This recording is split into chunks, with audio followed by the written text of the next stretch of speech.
What if you could finally build the car your 8-year-old self couldn't stop dreaming about?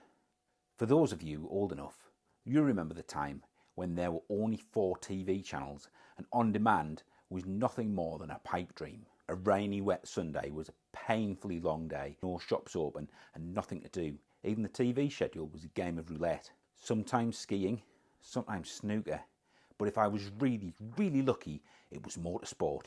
Junior Kickstart, Top Gear Rally Report, a mirage in the desert of rainy Sundays, sat crossed legs, nose pressed against that curved glass screen. Colours would flash past as the sound of engines echoed around whichever frozen forest was chosen for that weekend's event. If this footage looks awesome today, imagine how mind-blowing it was in the days before televised Red Bull stunts and 3D computer games. For a boy whose first word was car, my only disappointment was that these cars only existed behind glass, either the buzzing, static-infused RGB world of a television tube or in the exclusive world of city centre car dealerships. I vividly remember a school trip to the Jorvik Viking Museum. Not for the exhibit, but for the fact that a nearby Ford dealership had an actual RS200 proudly on display in their showroom. The dealer saw a snotty kid at the window. My teachers saw a distracted child, but I saw a dream made real. That was a real car. There were so many colours, the yellow of the Audi Quattro, the blue of the Metro 6R4, the gold and black of the Renault Maxi.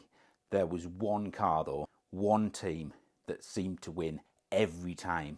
These guys were the Ferrari of the dirt, and their cars always had Martini on the door. Their cars seemed to move like nothing else. I swear I once watched a rally report where one rolled end over end down the side of a mountain, landed on its wheels in a ditch, and then drove itself back out again.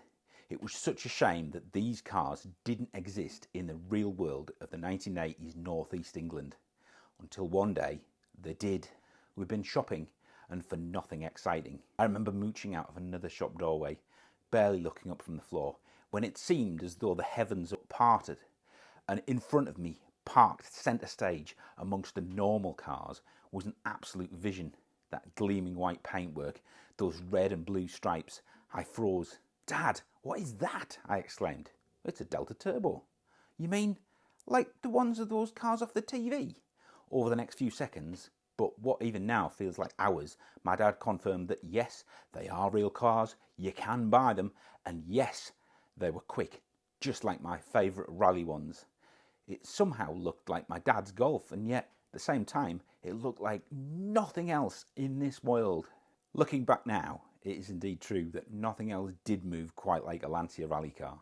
They are the most successful works rally team in history, and the Delta has won more WRC events than any other car in history. They created championship winner after championship winner, and the Delta itself is still unmatched, winning 6 consecutive constructors' titles. Lancia's rally cars may have been unstoppable, but their road cars faced challenges no championship could ever save them from. Away from the dirt, things were less than rosy for Lancia, where one day Lancia road cars were commonplace, following a product recall, a newspaper article, and a series of truly awful press interviews.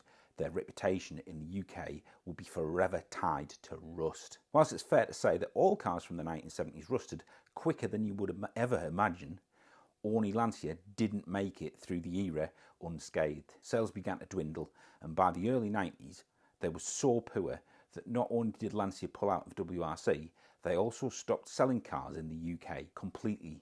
This was probably the main reason that 8-year-old me thought that their cars were all one-off rally build specials. All that being said, none of this dampened my yearning to own one. In the intervening years, Lancia WRC records more than pricked the interest of the investors. Their enthusiasm for the cars having shifted the market to the point where there are ex-motorsport Deltas being advertised for 5 or even 6-figure sums. I knew I could never afford to buy such a car, but it didn't stop me regularly scouring the classifieds in the vain hope that something would pop up. It's fair to say that if you search for a needle in a haystack and keep going back and looking, eventually you will prick your finger. My particular car had started off as a road-going Delta HF. Purchased from its original owner's dry garage, it was taken straight for MOT and by some miracle passed 2 years in a row. It passed through a number of hands and was converted into a hill climb special. This saw EBC brakes, uprated suspension and some other motorsport modifications. Another owner decided anything not essential for speed had to go. Interior, glass, lights, loom, gone. It was as if the car went on a diet to join the motorsport elite. Thankfully, before the Delta turned into a bare shell, a young enthusiast saved it. With the reality of university calling, plus a Golf VR6 and an Audi S3 on his fleet, this petrolhead had to lose some cars. And this is where I came in.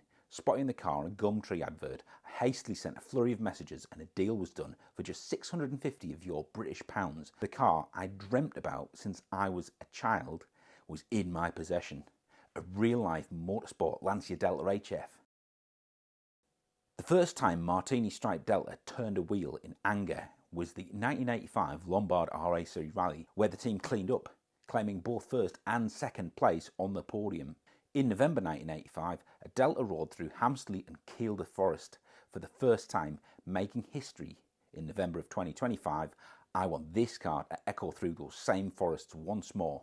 So here's the plan: to turn a rolling wreck into a dream machine, and to share every challenge, triumph and disaster with you. Because sometimes childhood dreams aren't meant to stay in the past. Join me and let's make it happen.